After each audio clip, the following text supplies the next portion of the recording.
Hello everyone, I am Dr. Kiran Mave, your chemistry tutor. So today we will start a new chapter of class 12 which is coordination compound. ठीक है, let's start this chapter. So coordination compound जो chapter है, इससे पहले आपने ये word coordination compound कहीं सुना नहीं होगा. This is a new word for you, है ना? तो start करते हैं. इसको पूरा डिटेल में पढ़ने से पहले इस वर्ड को समझ लेते हैं कि कोऑर्डिनेशन कंपाउंड का मीनिंग क्या है. सो स्टार्ट करें कोऑर्डिनेशन कंपाउंड. देखो इसे ध्यान से एक बार सोच के देखो. कोऑर्डिनेशन कंपाउंड, कोऑर्डिनेशन से कुछ याद आया आपको? क्या याद आया? कोऑर्डिनेट बॉन्ड याद आ गया, है ना? कोऑर्डिनेट बॉन्ड या डेटिंग बॉन्ड जिसे आप बोलते हैं, ये याद आया जो आपने क्लास 11 में पढ़ा था, कोऑर्डिनेट बॉन्ड. तो ऐसे कंपाउंड्स जिनमें क्या है, कोऑर्डिनेट बॉन्ड फॉर्म हो रहा होगा, वो क्या होंगे? आपके कोऑर्डिनेशन कंपाउंड्स. ठीक है, अब ये कोऑर्डिनेट बॉन्ड किस किस के बीच में फॉर्म हो रहा होगा? तो पहले तो आपको पता होना चाहिए कि कोऑर्डिनेट बॉन्ड है क्या. कोऑर्डिनेट बॉन्ड में बेटा क्या होता है, सपोज आपके पास एक स्मॉल मॉलिक्यूल ए मॉलिक्यूल है या एक एटम है. ये क्या करेगा? अपने लोन पेयर किसी दूसरे एटम या मॉलिक्यूल को के साथ क्या करेगा? शेयर करेगा. ए के पास क्या है? लोन पेयर है. ठीक है, बी क्या है? इलेक्ट्रॉन डेफिशिएंट कोई मॉलिक्यूल या एटम है. ए क्या करेगा? अपने लोन पेयर इसके साथ शेयर कर देगा. ठीक है, तो इस तरह के बॉन्ड को, कोऑर्डिनेट बॉन्ड को रिप्रेजेंट करते हैं हम एक एरो के साथ. तो एरो का जो हेड है वो किस तरफ होगा? लोन पेयर एक्सेप्टर एटम की तरफ. वो एटम जो क्या कर रहा है? लोन पेयर को एक्सेप्ट कर रहा है. और एरो का टेल क्या होगा? डोनर एटम की तरफ. ठीक है, इससे पहले आपने कहीं कोऑर्डिनेट बॉन्ड पढ़ा है? यस. देखिए NH3 अमोनिया, एक लोन पेयर होता है नाइट्रोजन के पास. एक आपने मॉलिक्यूल पढ़ा होगा BF3, बोरॉन का ट्राइफ्लोराइड है. ये बोरॉन ट्राइफ्लोराइड, ये क्या है? इलेक्ट्रॉन डेफिशिएंट कंपाउंड है. तो क्या करता है ये? नाइट्रोजन अपने लोन पेयर इसके साथ शेयर कर लेता है थ्रू कोऑर्डिनेट बॉन्ड. इस तरह से कोऑर्डिनेट बॉन्ड आपके बनते हैं. ठीक है, कोऑर्डिनेट बॉन्ड तो समझ में आ गया. अब ये कंपाउंड कोऑर्डिनेशन कंपाउंड नहीं है, हम अलग से पढ़ने जा रहे हैं कोऑर्डिनेशन कंपाउंड. तो देखो कोऑर्डिनेशन कंपाउंड में होगा क्या? आपके पास एक मेटल एटम होगा. मेटल एटम हो सकता है या मेटल आयन हो सकता है. ठीक है, उसे मैं एम से रिप्रेजेंट कर रही हूं यहाँ पे. अब ये क्या करेगा? मेटल एटम या metal ion several small molecules के साथ बॉन्ड फॉर्म कर लेगा. सेवरल स्मॉल मॉलिक्यूल्स के साथ क्या करेगा? बॉन्ड फॉर्म कर लेगा. ठीक है, अब कौन सा बॉन्ड फॉर्म करेगा? कोऑर्डिनेट बॉन्ड फॉर्म करेगा. ठीक है, अब इस स्मॉल मॉलिक्यूल को मैं एल से रिप्रेजेंट कर रही हूं. तो ये जो एल है, स्मॉल मॉलिक्यूल, इसके पास क्या होंगे? इलेक्ट्रॉन पेयर होंगे, लोन पेयर होंगे. ये लोन पेयर को किसे डोनेट कर देगा? इस मेटल एटम या आयन को डोनेट कर देगा. और हमारे पास एक कोऑर्डिनेशन कॉम्प्लेक्स बन जाएगा या कोऑर्डिनेशन कंपाउंड बन जाएगा. ठीक है, अब ये जो मेटल एटम या आयन है, ये कौन से मेटल एटम आयन होंगे? जनरली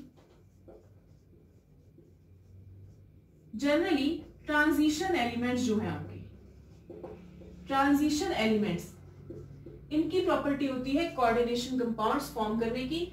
बट कुछ एस ब्लॉक के एलिमेंट्स भी है जैसे मैग्नीशियम वगैरह, ये भी क्या है? कोऑर्डिनेशन कंपाउंड फॉर्म कर सकते हैं. ठीक है, एक तो मेटल का हमें पता चल गया. ये स्मॉल मॉलिक्यूल्स कौन है जो अपने लोन पेयर इसे डोनेट कर रहे हैं मेटल को? इन स्मॉल मॉलिक्यूल्स को हमने नाम दिया है लिगेंड. क्या बोला है इन्हें? लिगेंड. तो लिगेंड क्या होंगे? वो मॉलिक्यूल्स जो अपने लोन पेयर मेटल एटम को डोनेट करते हैं थ्रू या शेयर करते हैं थ्रू कोऑर्डिनेट बॉन्ड. जो मेटल के साथ क्या बना रहे हैं? कोऑर्डिनेट बॉन्ड फॉर्म कर रहे हैं. तो ये इलेक्ट्रॉन रिच स्पीशीज होनी चाहिए, है ना? इतना तो क्लियर है. क्या होना चाहिए? इलेक्ट्रॉन रिच स्पीशीज होनी चाहिए. ये न्यूट्रल भी हो सकते हैं और आयनिक भी हो सकते हैं, आयंस भी हो सकते हैं. न्यूट्रल भी हो सकते हैं, आयंस भी हो सकते हैं. इनके बारे में भी डिटेल में हम पढ़ने वाले हैं. ठीक है, तो इस तरह से आपने क्या किया? सपोज लिगेंड के एक्स मॉलिक्यूल्स हैं जो क्या कर रहे हैं? मेटल के साथ कोऑर्डिनेट बॉन्ड फॉर्म कर रहे हैं और एक हमारे पास एक नया कॉम्प्लेक्स आ जाएगा, नया कंपाउंड आएगा जिसे हम कोऑर्डिनेशन कंपाउंड बोलते हैं। ठीक है, तो ये थी इसकी बेसिक समरी। ठीक है, बेसिक था कि कोऑर्डिनेशन कंपाउंड होता क्या है। अब ध्यान से देखिए, आपने एसिड बेस कॉन्सेप्ट पढ़ा है, 3 कॉन्सेप्ट पढ़े, Arrhenius, Bronsted, Lowry and Lewis concept. तो लुईस कॉन्सेप्ट के अकॉर्डिंग बेस क्या होता है? बेस लोन पेयर डोनर या इलेक्ट्रॉन पेयर डोनर को आप क्या बोलते हो? बेस बोलते हो। और इलेक्ट्रॉन पेयर एक्सेप्टर को या लोन पेयर एक्सेप्टर को आप क्या बोलते हो? एसिड बोलते हो, है ना? कौन सा एसिड? Lewis acid. और ये कौन सा बेस था? लुईस बेस था। ठीक है, तो ध्यान से देखिए, इस केस के अंदर ये जो हमारे पास केस आया, इसमें लिगेंड जो है एल जो है, ये क्या कर रहा है? अपने लोन पेयर किसे शेयर कर रहा है? किसके साथ शेयर कर रहा है? मेटल के साथ। तो हम लिगेंड को और क्या बोल सकते हैं? लुईस बेस बोल सकते हैं। और मेटल एटम या मेटल आयन क्या कर रहा है? उस लोन पेयर को एक्सेप्ट कर रहा है। तो आप मेटल को क्या बोलोगे? लुईस एसिड बोलोगे। यहां से भी क्वेश्चन बन के आ जाता है कि कोऑर्डिनेशन कॉम्प्लेक्स में लुईस बेस का काम कौन कर रहा है? लिगेंड काम करते हैं लुईस बेस का, और मेटल एटम काम करता है किसका? लुईस एसिड का। ठीक है, तो ये क्लियर हो गया। अब आप पूछोगे कि मैडम ये जो हमारे पास कंपाउंड आया अचानक से, कहां से आ गए हैं? ठीक है, इससे पहले तो आपने पढ़ा नहीं इस टाइप का। तो इनका जो बेसिक देखो कहां से आए हैं, ये सॉल्ट से आए हैं। ध्यान से सुनिए, इसे नोट डाउन कर लीजिए बेटा, कॉपी पेन लेके बैठे साथ के साथ नोट्स बनाते रहिए अपने। सॉल्ट पढ़ा है आपने पहले, सॉल्ट सिंपल कोई सॉल्ट का एग्जांपल बताओ मुझे पहले। कोई सॉल्ट इमेजिन करो, सबसे सिंपल सॉल्ट NaCl है ना, सबसे पहले आपके माइंड में यही आता है। तो सॉल्ट हमारा NaCl सिंपल सॉल्ट बना कैसे होगा कि सोडियम हाइड्रोक्साइड आया और उसकी रिएक्शन कराई आपने HCl के साथ, है ना। और क्या हुआ? सोडियम हाइड्रोक्साइड क्या है? हमारा बेस। HCl क्या है? हमारा एसिड। और एसिड बेस की क्या हो गई? न्यूट्रलाइजेशन रिएक्शन हो गई। न्यूट्रलाइजेशन रिएक्शन हो गई। क्या बन गया? NaCl प्लस वाटर रिलीज हो गया। ठीक है, देखो Na प्लस OH माइनस है जो हमें NaOH से मिला। HCl से हमें क्या मिल रहा होगा? H plus Cl minus. Positive negative bond बना लेंगे NaCl, और H और OH मिलके क्या बना लेंगे? H2O, that is water. This is acid base neutralisation reaction.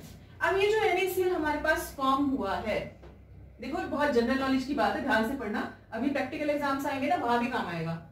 इसमें क्या है आपका? Na plus Cl minus.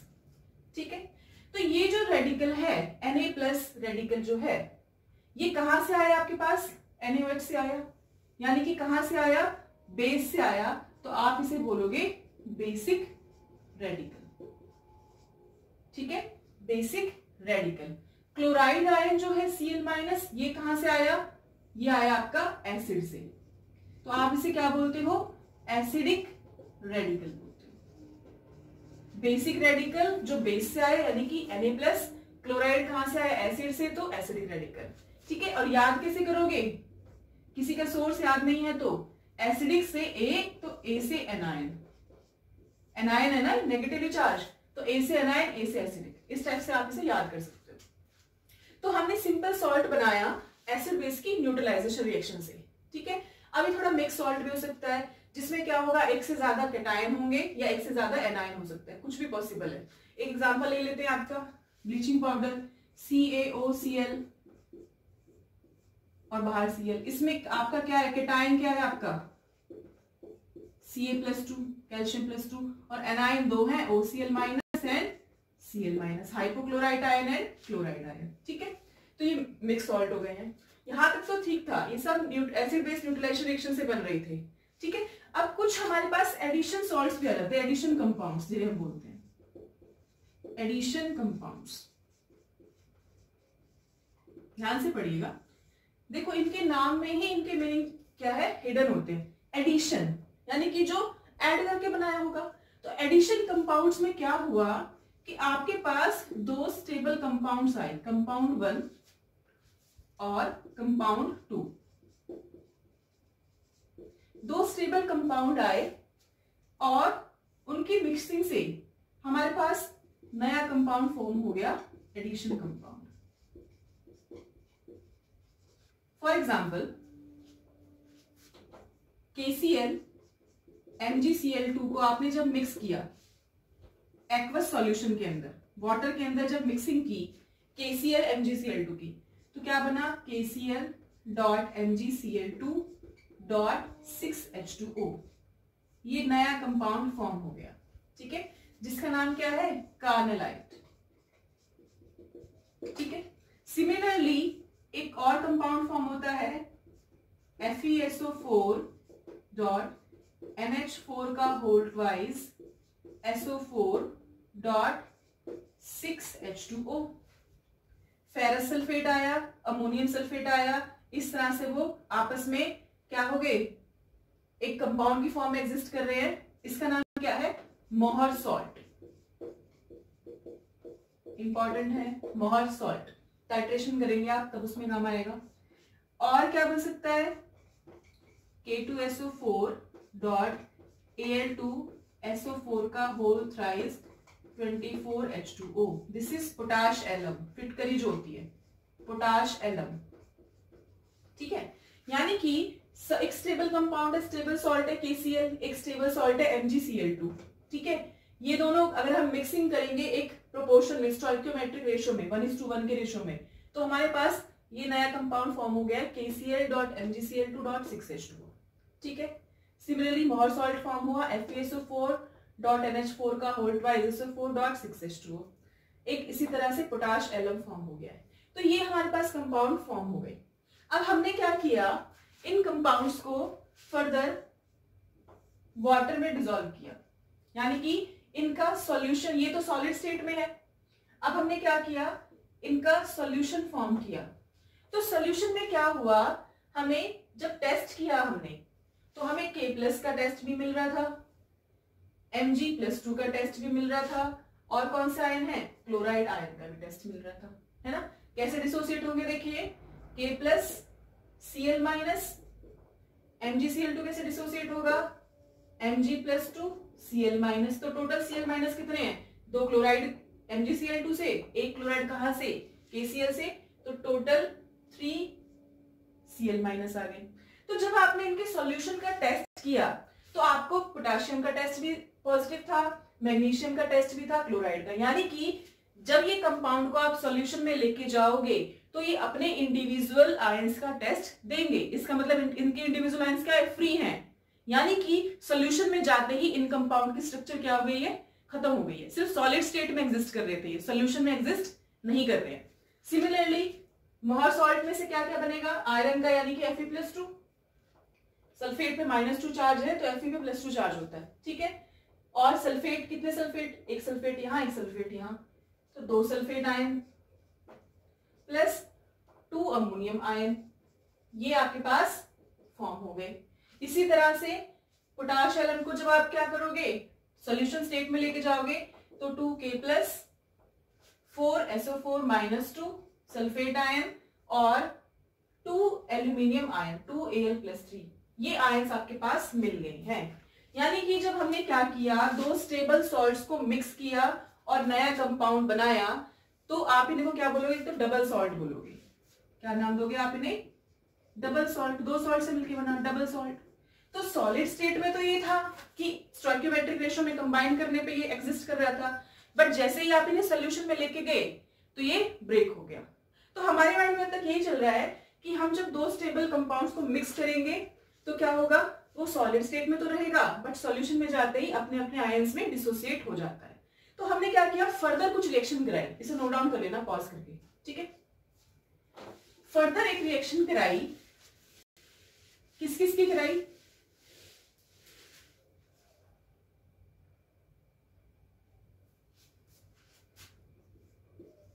FeCN2 iron cyanide ले लिया, आयरन 2 साइनाइड, और KCN की रिएक्शन करा दी, ठीक है। अब स्टोइकियोमेट्रिक रेशियो लिखा 1:4, यानी कि 1 मोल ऑफ FeCN2 और 4 मोल्स किसके ले लिए, KCN के। तो हमारे पास कुछ कंपाउंड बना, ठीक है। कंपाउंड क्या बना होगा, FeCN6 बाहर है K4, ठीक है। मान लिया ये कंपाउंड बना, ठीक है। अब हमें क्या किया, ये तो सॉलिड स्टेट में कंपाउंड हमें मिल गया। सिमिलरली हमने क्या किया, इसका सॉल्यूशन में हम लेके गए इसे, यानी कि इसकी सॉल्यूशन फॉर्म। तो होना क्या चाहिए था लॉजिकली कि भाई आयरन का टेस्ट भी मिलना चाहिए था, Cn है तो साइनाइड का टेस्ट भी मिलना था, पोटाशियम है तो K+ का टेस्ट भी मिलना था, है ना। ये सारे आयंस मौजूद होने चाहिए था आपके सोल्यूशन में, बट हमें सोल्यूशन में केवल K+ का ही क्या मिला, पोटाशियम आयन का ही क्या मिला, टेस्ट पॉजिटिव मिला। बाकी ना आयरन टेस्ट दिखा रहा है ना साइनाइड टेस्ट दिखा रहा अपना। इसका मतलब इन्होंने मिलके कुछ नया कंपाउंड बनाया होगा और इनकी खुद की प्रॉपर्टीज क्या हो गई होंगी, खत्म हो गई होंगी, है ना। जैसे कि यानी कि अब जिन्होंने टेस्ट नहीं दिया उन्हें एक साथ ब्रैकेट में बंद कर दिया हम लोगों ने। किस किस ने टेस्ट नहीं दिया, Fe ने टेस्ट नहीं दिया, साइनाइड ने भी नहीं दिया। तो साइनाइड थे, कितने साइनाइड आयन, देखो 4 यहां से थे, 2 यहां से 6, तो 6 साइनाइड आयन ने टेस्ट नहीं दिया और आयरन ने टेस्ट नहीं दिया, ठीक है। और किसने टेस्ट दे दिया, पोटाशियम ने टेस्ट दे दिया, ठीक है। तो इससे हमें पता चला कि कुछ कंपाउंड्स ऐसे भी बनते हैं जब दो स्टेबल कंपाउंड को आप मिक्स करोगे कि एक नया टाइप का कंपाउंड बन जाएगा जो सॉलिड स्टेट में तो एग्जिस्ट करता ही है, सॉल्यूशन में भी एग्जिस्ट करेगा। और जो इसके कंपाउंड्स है जिनसे मिलके बना है, इसकी प्रॉपर्टी टोटली डिफरेंट होगी फ्रॉम इट्स कॉन्स्टिट्यूएंट कंपाउंड है, कांस्टेंट आयंस। तो ना आयरन अपनी प्रॉपर्टी शो कर रहा है, ना साइनाइड प्रॉपर्टी शो कर रहा है, एक नया ही कंपाउंड बन गया है जिसकी अपनी खुद की अलग प्रॉपर्टीज हैं। लेकिन इस केस में ऐसा कुछ भी नहीं था। इस केस में क्या था, पोटाशियम भी अपनी प्रॉपर्टी शो कर रहा था, आयरन भी शो कर रहा था, सल्फेट भी शो कर रहा था, अमोनियम भी शो कर रहा था। तो इन कंपाउंड्स को हमने नाम दे दिया कोऑर्डिनेशन कंपाउंड्स। और ये क्या हो गया आपके, सिंपल डबल सॉल्ट, ठीक है। डबल सॉल्ट और कोऑर्डिनेशन कंपाउंड का मेन डिफरेंस क्या है कि स्टोइकियोमेट्रिक रेशियो में दोनों में ही कंपाउंड्स में मिक्स होते हैं, कंपाउंड रिएक्ट करते हैं, मिक्सिंग हो जाती है, लेकिन जो फाइनल सॉल्यूशन बनता है, फाइनल प्रोडक्ट बनता है, डबल सॉल्ट में केवल सॉलिड स्टेट में रिटेन रहेगा, सॉल्यूशन में जाते ही सब अलग अलग हो गया। लेकिन कोऑर्डिनेशन कंपाउंड जो है, कोऑर्डिनेशन कंपाउंड जो बना वो बहुत स्ट्रॉन्ग कंपाउंड बना, सॉल्यूशन में जाने के बाद भी ये एज सच ही रहेगा। ये है आपका कोऑर्डिनेशन कंपाउंड। इसमें मेटल कौन सा है, आयरन, है ना। अभी मैंने बताया ट्रांजिशन एलिमेंट है आयरन Fe, ये 6 साइनाइड आयन से अटैच है। तो साइनाइड आयन क्या कर रहा है, कोऑर्डिनेट बॉन्ड बना रहा है, ठीक है, किसके साथ, आयरन के साथ। और कितने साइनाइड आयन है, 6 साइनाइड आयन है। तो ये आपके पास एक कंपाउंड फॉर्म हो चुका है, ठीक है, ये वाला। तो अब इनके बारे में हम धीरे धीरे डिटेल में स्टडी करते हैं। तो यहां तक नोट कर लीजिए पहले आप, ठीक है।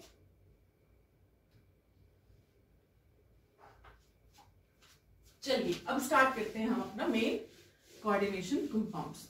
तो अब आपको बैकग्राउंड तो क्लियर हो गया कि ये आया कहां से है।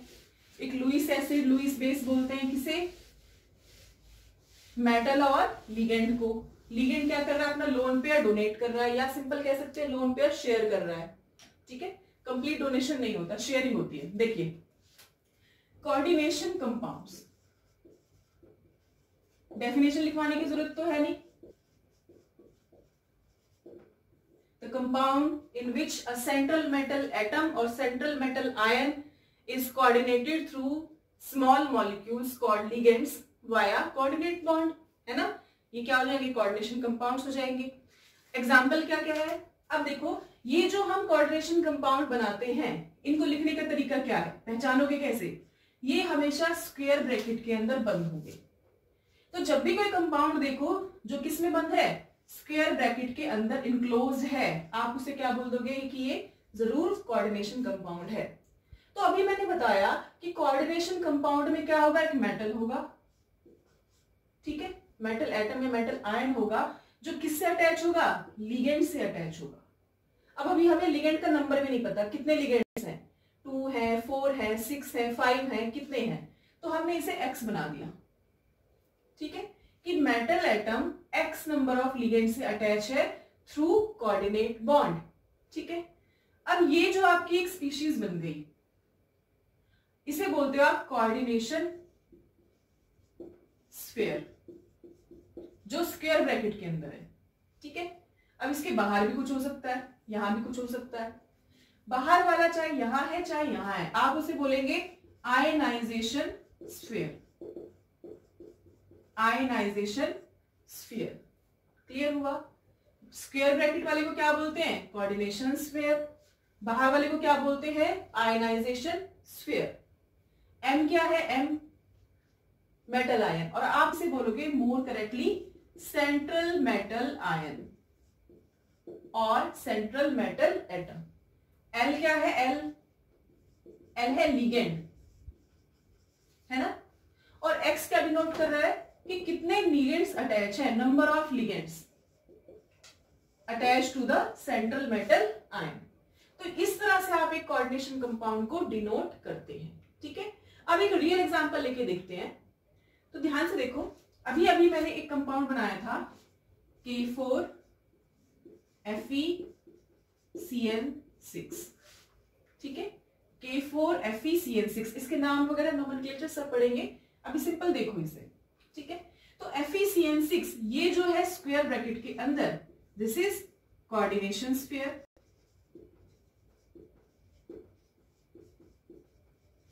This is ionisation sphere. Iron क्या है? Central metal ion. Cn क्या है? साइनाइड, लिगेंड है। और कितने साइनाइड हैं? 6 साइनाइड आयंस अटैच्ड हैं। ठीक है, एक और एग्जांपल ले, मार्कर थोड़ा डल हो गया, एक और एग्जांपल लेते हैं। CO NH3 का होल 6 Cl2। ठीक है, स्क्वायर ब्रैकेट वाला कोऑर्डिनेशन स्फीयर,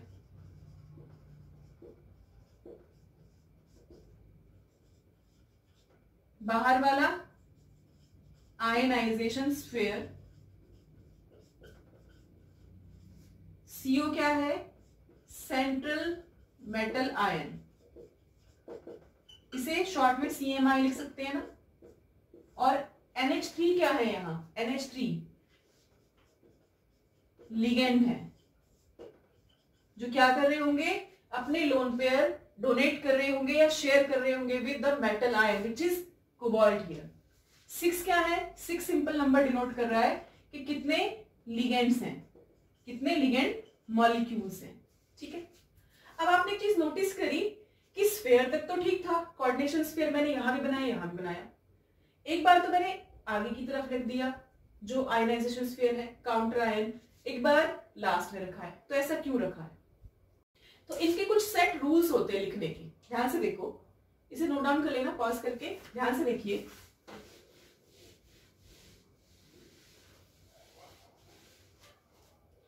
कि ये जो आयनाइजेशन स्फीयर हमारे पास बना होगा, ये जो आयनाइजेशन स्फीयर बना है जिसके अंदर मेटल एटम है या मेटल आयन है और वो लिगेंड के साथ बॉन्ड बना रहा है।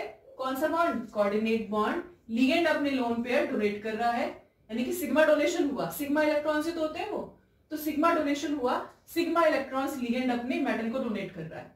ठीक है, मेटल की भी कुछ आयनाइजेशन वो है, ऑक्सीडेशन स्टेट है। ठीक है, अब ये मॉलिक्यूल बन गया, तो एक तो कंडीशन है कि ये मॉलिक्यूल क्या हुआ? आपका न्यूट्रल हुआ, यानी कि सारा चार्ज इसके अंदर ही बैलेंस हो गया, हमें कुछ भी चार्ज एक्स्ट्रा जरूरत ही नहीं पड़ी, तो न्यूट्रल है तो ठीक है। लेकिन दो केसेस क्या हो सकते हैं आपके पास कि चार्ज बैलेंस नहीं हुआ और इस कोऑर्डिनेशन स्फीयर के ऊपर कुछ चार्ज रह गया। मान लो इस कोऑर्डिनेशन स्फीयर के ऊपर कैसा चार्ज रहा? नेगेटिव। दूसरी कंडीशन क्या हो सकती है? इस कोऑर्डिनेशन स्फीयर के ऊपर कैसा चार्ज बचा? पॉजिटिव, कि मेटल है, लिगेंड के साथ बॉन्ड बना रहा है और ओवरऑल चार्ज जो यहां से आया वो नेगेटिव चार्ज है, यानी कि थोड़ा एक्स्ट्रा चार्ज है। इसी तरह मेटल है, कोई और लिगेंड होगा, उसके साथ कंपाउंड फॉर्म कर रहा है, कोऑर्डिनेट बॉन्ड बना रहा है और इस मॉलिक्यूल के ऊपर जो चार्ज बना वो कैसा चार्ज रहेगा? पॉजिटिव। अब कंपाउंड तो हमेशा न्यूट्रल ही फॉर्म होंगे, आयंस तो बना नहीं रहे हैं, तो न्यूट्रलाइज करने के लिए हमें एक्स्ट्रा आयंस बाहर से देने पड़ते हैं। ठीक है, उनको हम बोलते हैं काउंटर आयंस। नेगेटिव को बैलेंस करने के लिए क्या देने पड़ेंगे? Positive ions. पॉजिटिव को बैलेंस करने के लिए क्या देने पड़ेंगे, नेगेटिव आयंस। ठीक है, अब ये एनायन है, तो एनायन के केस में हमें हम क्या मिलेगा, बाहर से पॉजिटिव आयंस देने पड़ेंगे जो इस चार्ज को न्यूट्रलाइज करें। तो पॉजिटिव आयंस हमेशा आगे रखे जाते हैं। ठीक है, याद कैसे करोगे, एनायन में आगे रखेंगे, एनायन में आगे रखेंगे। ठीक है, और अगर पॉजिटिव चार्ज स्पीशीज है तो आपको बाहर से काउंटर एनायंस कैसे देने पड़ेंगे, नेगेटिवली चार्ज देने पड़ेंगे, उन्हें आप यहां रख देते हो। ठीक है, नेगेटिवली चार्ज स्पीशीज।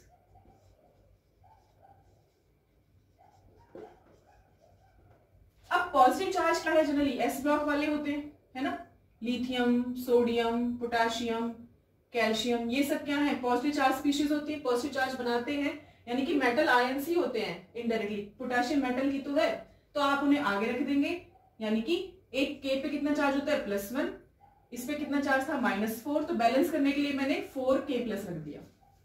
ठीक है, अभी बस इतना समझ लो, चार्ज भी समझ में नहीं आ रहा ना, इतना समझ लो कि इसके ऊपर कुछ चार्ज हुआ होगा जिसे बैलेंस करने के लिए मुझे पोटेशियम आयन को रखना पड़ा। ठीक है, पोटेशियम क्या है, मेटल है, तो मेटल को आगे रख दिया, या सिंपल कह दो एनायन है, एनायन के केस में आगे आता है, ए से एनायन, ए से आगे। ठीक है, दूसरा केस था, इस केस में क्या हुआ होगा कि मेटल आयन पे कुछ, ये जो कोऑर्डिनेशन स्फीयर है उस पे कुछ चार्ज रहा होगा पॉजिटिव, उसको बैलेंस करने के लिए मुझे बाहर से काउंटर आयंस देने पड़े, क्लोराइड आयन, नेगेटिव का कुछ हो सकता है ना, फ्लोराइड, क्लोराइड, सल्फेट, बहुत सारे क्या है आपके पास एनायंस होते हैं, तो उन्हें आप यहां रख सकते हो, तो उसे आप लास्ट में रखोगे।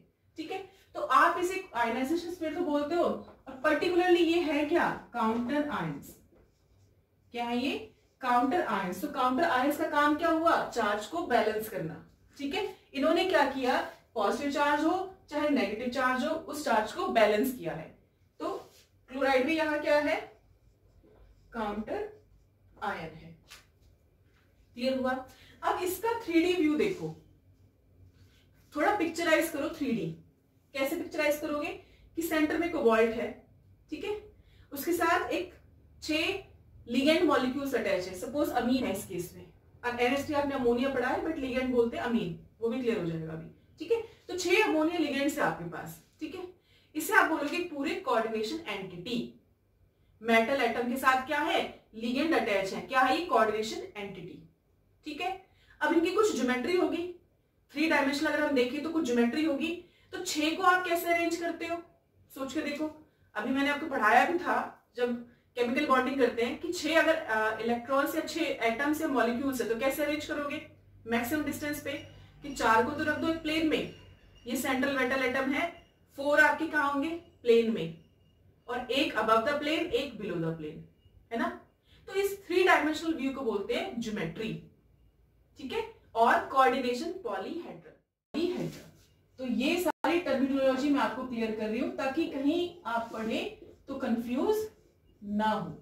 तो कोऑर्डिनेशन पॉलीहेड्रा क्या हुआ, 3 dimensional special arrangement of, 3 dimensional spatial arrangement of, special मतलब स्पेस में, स्पेशल वाला नहीं है ये, स्पेशियल है ये, spatial arrangement of ligand molecules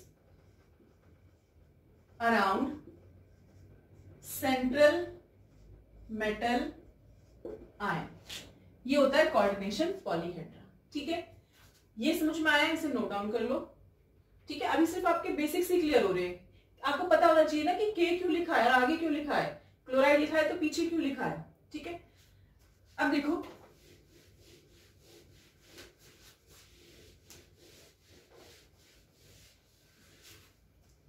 ये एक मेटल है, मेटल एटम है या मेटल आयन है, इसके साथ आपको 2 लिगेंड मॉलिक्यूल्स अटैच करने हैं। तो 2 को मैक्सिमम डिस्टेंस पे कहां रखोगे, कहां, एक दूसरे से 180 के एंगल पे, यानी कि लीनियर शेप हो गई। ठीक है, आपके पास सपोज 4 लिगेंड मॉलिक्यूल्स आए, तो 4 को कैसे अरेंज कर सकते हो, 2 तरीके से अरेंज कर सकते हो, या तो टेट्राहेड्रली अरेंज कर दो या फिर स्क्वायर प्लेनर फॉर्म में अरेंज कर दो। ठीक है, या तो टेट्राहेड्रली अरेंज कर दीजिए या फिर स्क्वायर प्लेनर की शेप में अरेंज कर दीजिए। ठीक है, अब टेट्राहेड्रल कैसे है, देखो एक एग्जांपल लेके समझाती हूँ पेन के थ्रू। अभी मेरे पास मॉडल्स नहीं है, जस्ट वेट।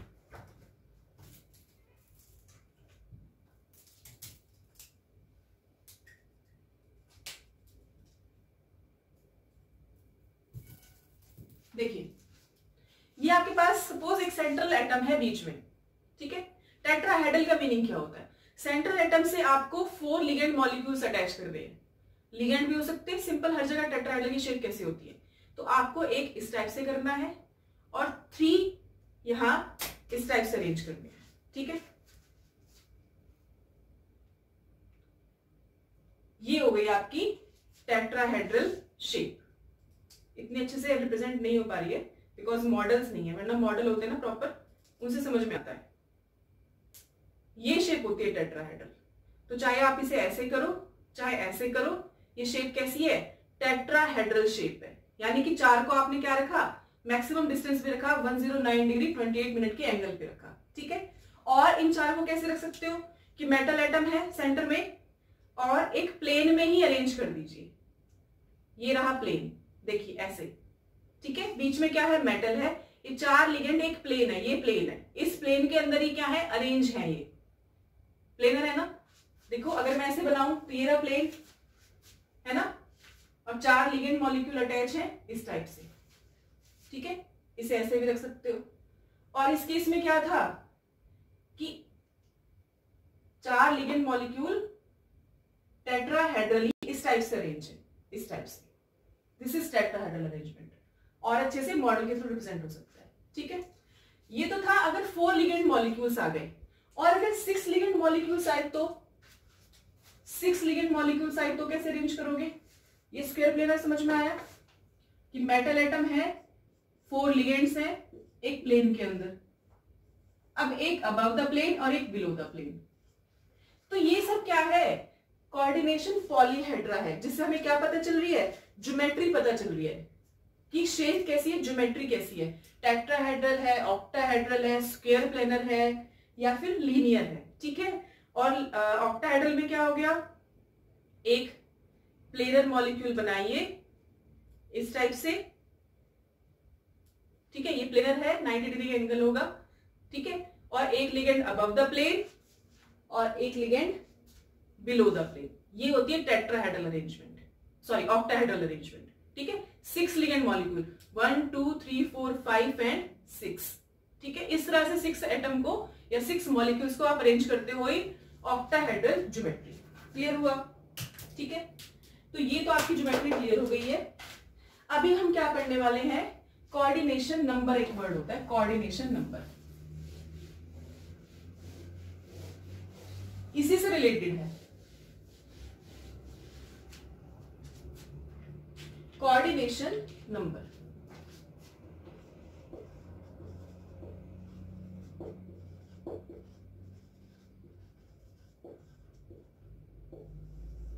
कोऑर्डिनेशन नंबर क्या होगा, नंबर मतलब कोऑर्डिनेट, कोऑर्डिनेशन यानी कि कोऑर्डिनेट बॉन्ड, कोऑर्डिनेट बॉन्ड का नंबर। यानी कि जो सेंट्रल मेटल एटम है या सेंट्रल मेटल आयन है वो लिगेंड से अटैच है, ठीक है। किसके थ्रू अटैच है, कोऑर्डिनेट बॉन्ड के थ्रू अटैच है। तो एक मेटल एटम के अराउंड कितने कोऑर्डिनेट बॉन्ड होंगे, वही उसका क्या हो जाएगा, कोऑर्डिनेशन नंबर हो जाएगा, ठीक है। सपोज अभी हमने एक एग्जांपल लिया था FeCN6, K4 FeCN6। तो मेन तो स्क्वायर ब्रैकेट के अंदर क्या है, FeCN6, यानी कि यही हमारा मेन क्या है, कोऑर्डिनेशन कॉम्प्लेक्स है, जो जिसमें क्या है, आयरन है आपका +2 ऑक्सीडेशन स्टेट में। उसके अराउंड कितने साइनाइड आयन है, 6। हर एक साइनाइड आयन जो है कोऑर्डिनेट बॉन्ड के थ्रू क्या है, अटैच है किससे, इस आयरन मेटल से, मेटल आयन के साथ इस टाइप से, ठीक है। इसके ऊपर एक ओवरऑल चार्ज है जिसको बैलेंस कर रहा है कौन, पोटाशियम आयन, कितने, 4, ठीक है। ये भी अभी क्लियर होगा कि 4 क्यों आए, माइनस क्यों आया, इस टाइप से। तो अब देखो इस सेंट्रल मेटल एटम जो हमारे पास आयन है, सेंट्रल मेटल आयन कौन सा, आयरन, इसके नाम कितने कोऑर्डिनेट बॉन्ड है, 1 2 3 4 5 6। तो इसका कोऑर्डिनेशन नंबर क्या हो गया, 6 हो गया, ठीक है। एक और एग्जांपल ले लेते हैं, suppose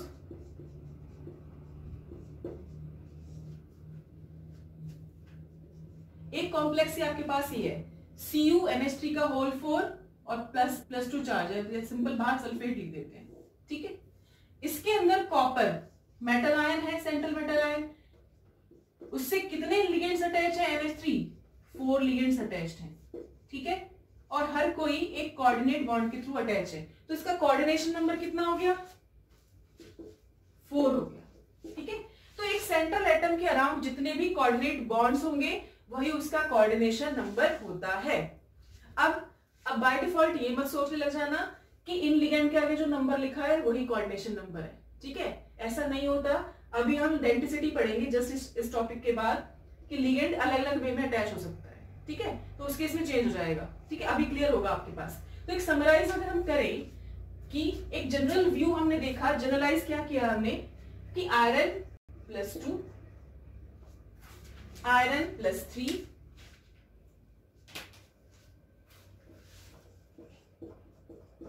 cobalt +2, cobalt +3, Pt +4, chromium +2, chromium +3। अगर ये मेटल आयंस हैं तो जनरली ये 6 कोऑर्डिनेशन नंबर शो करते हैं। क्या शो करते हैं? जनरली 6 कोऑर्डिनेशन नंबर शो करते हैं, ठीक है।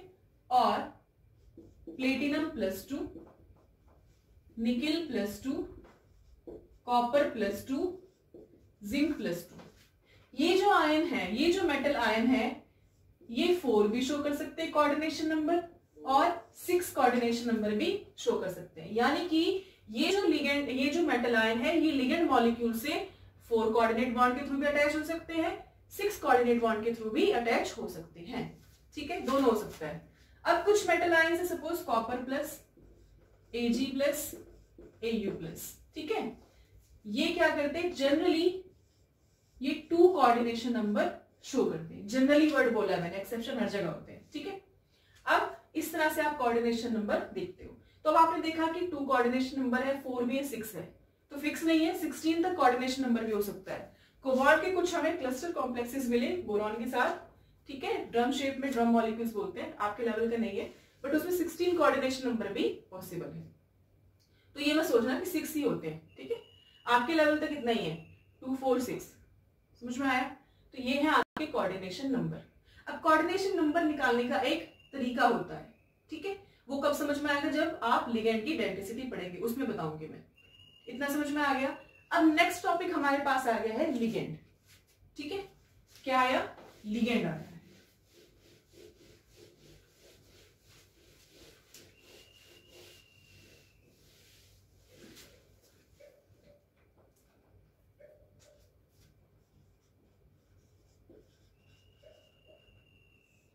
अभी तक सारी कहानी किसके ऊपर बेस्ड थी कि भाई मेटल आ गया है, मेटल लिगेंड से बाइंड हो गया तो कोऑर्डिनेशन स्फीयर बन गया, चार्ज हुआ तो बैलेंस करने के लिए बाहर कुछ आयन चाहिए, एनायन या केटायन चाहिए, है ना, तो उनको आयनाइजेशन स्फीयर बोल दिया। कितने लिगेंड अटैच है, कोऑर्डिनेशन नंबर। तो हम लिगेंड लिगेंड वर्ड बोले जा रहे हैं, लिगेंड है क्या, एक्चुअल में लिगेंड क्या है, तो लिगेंड मॉलिक्यूल्स क्या है, ठीक है, ये वो स्मॉल मॉलिक्यूल्स होते हैं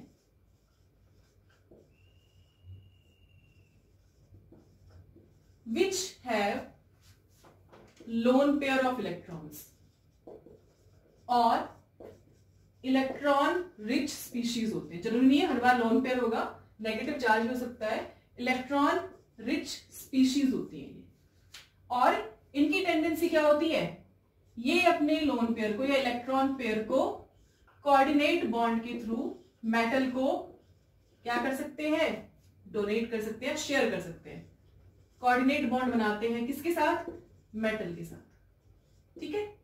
अब ये लोन पेयर न्यूट्रल भी हो, लिगेंड न्यूट्रल भी हो सकते हैं, न्यूट्रल मॉलिक्यूल जैसे कि NH3, H2O, CO, NO, ये सब लिगेंड है, ठीक है, न्यूट्रल है, कोई चार्ज नहीं है, और आयंस भी हो सकते हैं, ठीक है, आयंस मतलब नेगेटिवली चार्ज आयन भी हो सकते हैं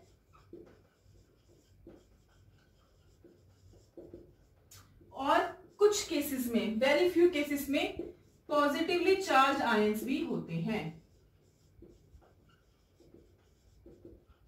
फॉर एग्जाम्पल जैसे F-, Cl-, OH-, Cn minus, ये सब क्या है? नेगेटिवली चार्ज कंटेनिंग आयंस है। कौन से? लिगेंड्स हैं। पॉजिटिव चार्ज भी होता है NO प्लस NO2 प्लस। ये सिंपल है आपका, ठीक है। अभी क्या करते हैं, अभी इस सेशन को यहीं पे क्या करते हैं, थोड़ी देर के लिए पॉज कर देते हैं, स्टॉप कर देते हैं। इससे जो नेक्स्ट क्लास होगी उसमें मैं लिगेंड्स के बारे में पूरा डिटेल में पढ़ेंगे हम, ठीक है। पूरा एक लेक्चर लिगेंड्स पे ऊपर डेडिकेटेड होगा, जिसमें आप लिगेंड की बहुत सारी वैरायटीज पढ़ेंगे कि on the basis of charge 3 हो गए, neutral, positive, negative, on the basis of density, ये सब अलग अलग टर्म्स आएंगी। तो आई होप आपको आज की क्लास बिल्कुल समझ में आई है, इसे ध्यान से पढ़ लेना। एक बार मैं फास्ट रिवाइज करा देती हूँ। कोऑर्डिनेशन कंपाउंड्स है जिसमें एक मेटल होगा, उससे लिगेंड कोई मॉलिक्यूल्स अटैच होते हैं थ्रू कोऑर्डिनेट बॉन्ड।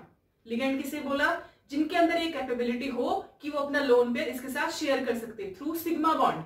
ध्यान रखना, कुछ लिगेंड्स पाई बॉन्ड भी बनाते हैं, ठीक है।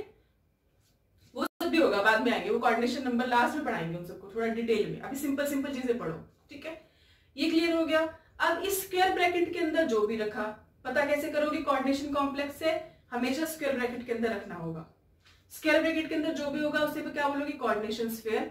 आजू बाजू जो भी होगा आयनाइजेशन स्फीयर, ठीक है। और कोऑर्डिनेशन एंटिटी यही होती है जो कोऑर्डिनेशन स्फीयर के अंदर बंद होती है, उसे क्या बोलते हो? Coordination entity. उसमें क्या होता है? एक मेटल एटम है या आयन है, वो इन लिगेंड के साथ अटैच है, ठीक है। अब इसके स्पीशीज के ऊपर चार्ज हो सकता है, पॉजिटिव भी नेगेटिव भी, तो आपको बैलेंस करने के लिए क्या देने पड़ेंगे? काउंटर आयंस बाहर से देने पड़ेंगे, ठीक है। इतना क्लियर हुआ।